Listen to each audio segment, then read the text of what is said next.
저희 팀은 서울과 부쿠레슈티의 LCG 사례 연구를 통한 지속가능 도시 비전 제시라는 주제로 탐구를 진행했습니다. 지속가능한 발전은 미래 세대와 현 세대 사이의 균형과 조화, 현 세대 안에서의 사회적 통합, 인간과 자연 사이의 균형과 조화를 약속하고 실천하는 것입니다. 지속가능한 발전 개념은 국제기구에서 꾸준히 언급되며 다양한 가이드라인이 제시되었고 2015년 유엔은 지속가능 발전 목표 SDG를 발표했습니다. 구체적으로 미래의 도시는 모든 시민이 적정 수준의 주택에서 거주하면서 기본적 서비스를 제공받고 적정 비용의 안전한 교통체계를 이용하며 자연재해나 재난의 위험에 대비해야 합니다. 이러한 이론적 배경을 토대로 지속가능한 도시를 만들기 위해서 LCG라는 비전을 제시합니다. 라이프라인은 기본적인 생명 유지에 필수적이고 일상생활의 영위에 있어 중요한 자원과 서비스들의 전달망과 체계를 말합니다. 구체적으로 물, 식량, 자원, 에너지, 자연환경, 주거시설 등이 있습니다. 라이프라인은 다른 가치들을 추구하기 위한 기반이 될 것입니다. 시티즌 센터드는 시민 중심 도시로 시민도 도시 디자인의 주체가 되는 시민체 가명 도시계획을 해나가야 합니다. 거버넌스는 확장된 정부로 도시계획의 도시 구성원 모두가 각자의 위치에서 지속 가능한 도시를 만들겠다는 동일한 목표를 가지고 참여해야 합니다. 이러한 LCG라는 비전 아래서 서울과 부쿠레슈티의 도시 상황을 기반으로 세부 주제를 선정해 나갔습니다.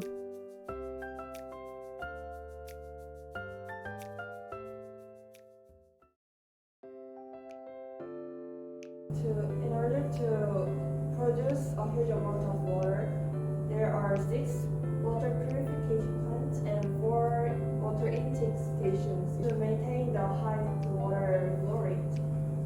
Each tap water piping network is divided about 100 blocks, and it is easy to leak detection and usage analysis. It is more easy to control. And there is a maintenance of water pipes project.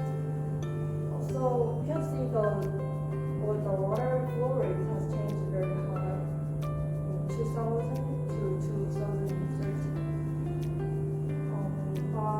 Because of the problem of pressurizing vessels, we utilize the outer outlet zones and use the indirect supply system.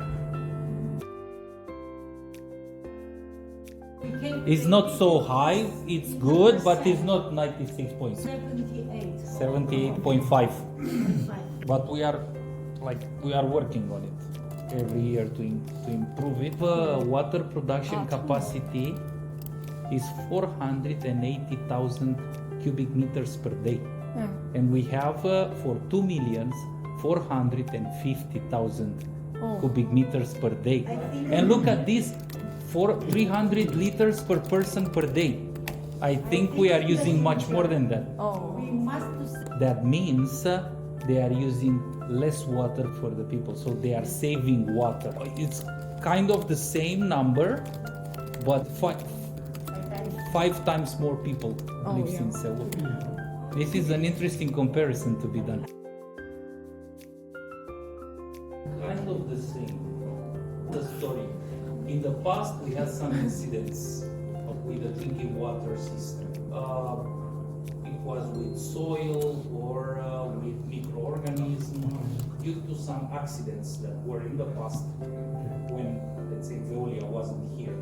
Okay, so it was like a debate between the quality of the water. The people are smelling the water and they associate the chlor smell. They put a lot of chlorine because the water is bad. So these kind of things create an image for the customers that maybe the water is not the best of water. The water that we give you is our water. Oh. Water is very cheap.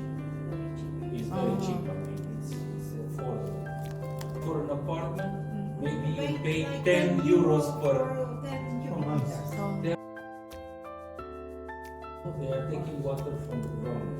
Oh. Okay, so would say 99.9% so the Bucharest population are using our water.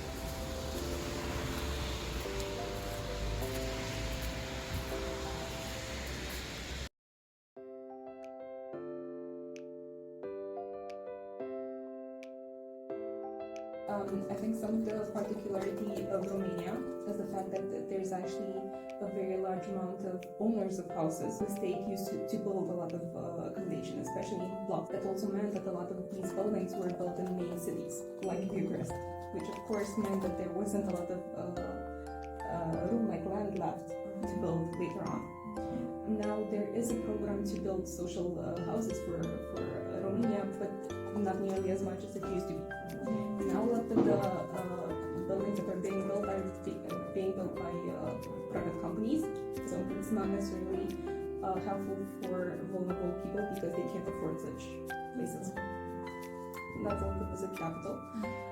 It's also a major university hub, so there's very many people coming here. There is, of course, no space with all the apartment blocks that were built.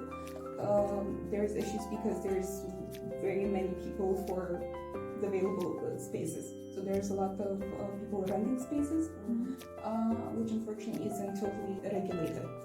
Because if you rent it, you're supposed to pay a tax, so a lot of people would rather not do that. So it's a whole issue of the living conditions, because if it's not regulated and you don't have sometimes an official document for it, you can't really ask for better conditions. I don't think it's a bad thing that people own their houses, because I think that provides a sense of security and safety when you know no one can pick you up. However, I think there's a need some help from the state. Some of the apartment blocks or some of the buildings I've talked about, when there was a boom of buildings being built for at least 50 years ago, and the buildings aren't really up to the standards or the needs right now.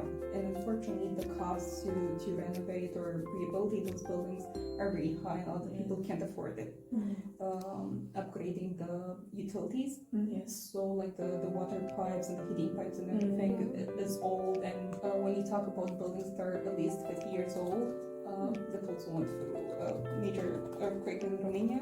You have structural issues, and the third important one is, of course, in terms of energy efficiency, because a lot of the houses or accommodations are in apartment blocks. Sometimes there's also an issue with how to improve the entire apartment, because if you just upgrade your pipes or whatever in your apartment, doesn't mean you're going to have better comfort if the neighbor doesn't also do it.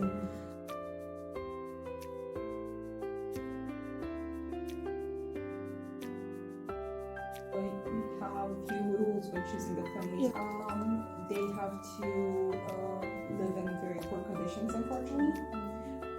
They have to not really have a house of their own, so they need a place to move.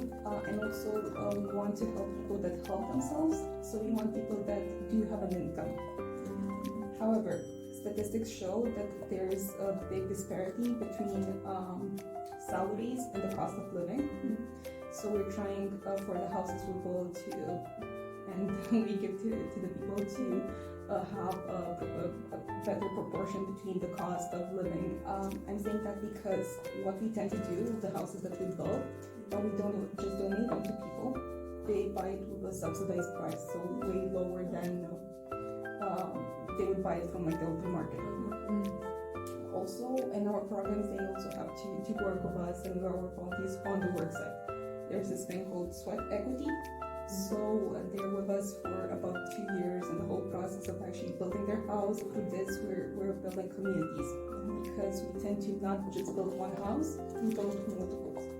And they don't know until sometimes they're finished, which one is theirs. So they actually build each other's house. And we're fortunate enough that we have a lot of local partners in Romania, companies that do donate money, and sometimes they do enjoy kind of having their employees come on the work site and